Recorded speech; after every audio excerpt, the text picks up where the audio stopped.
This is Greg Penglis for Action Radio with Founding Moments, insights into our founding documents, sponsored by Santa Rosa Volunteers here in Santa Rosa County, Florida.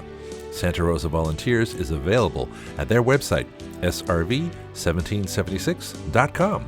That's SRV1776.com.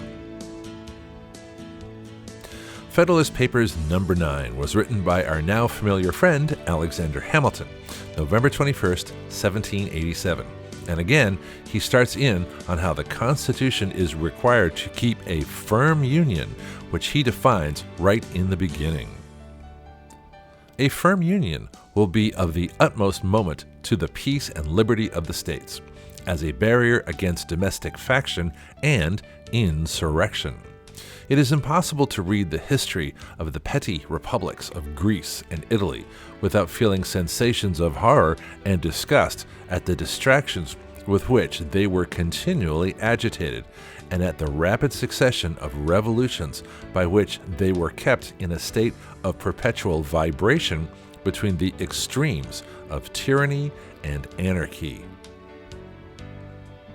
Why he compares us to ancient Greece and Italy, which had completely separate city-states like Sparta and Athens, who went to war with each other, as a justification for a strong central government under the new Constitution as a barrier against domestic faction and insurrection, where some 73 years later the U.S. had become completely factioned and was in fact in a civil war, is a complete mystery. But he does love that recurring theme.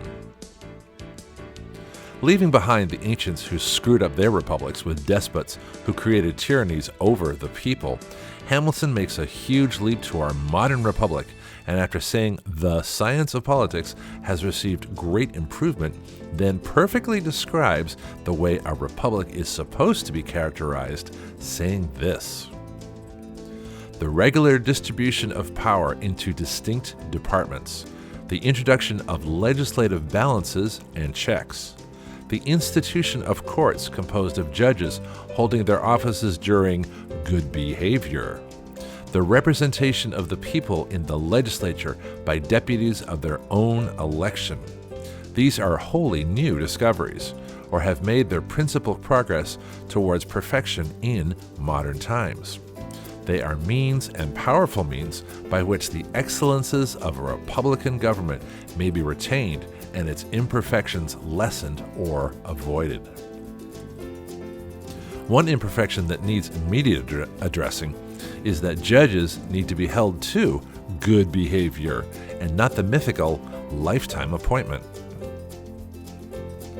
The biggest problem with Hamilton is that he likes the adulation he obviously received for bringing into his Federalist Papers so many irrelevant examples of failed governments, and from those false comparisons projected what would happen should the new Constitution not be ratified.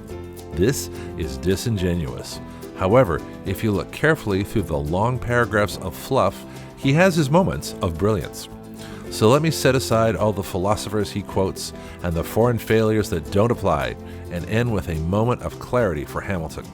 He says, the proposed Constitution, so far from implying an abolition of the state governments, makes them constituent parts of the national sovereignty by allowing them a direct representation in the Senate, and leaves in their possession certain exclusive and very important portions of sovereign power.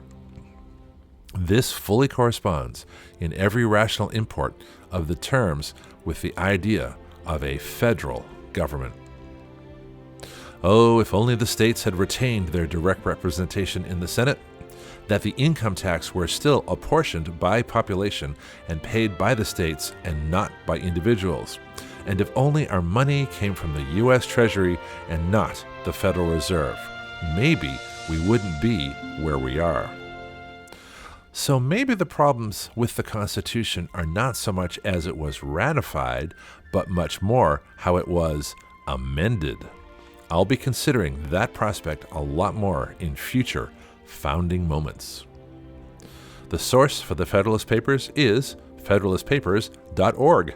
The Anti-Federalist Papers are from selfeducatedamerican.com.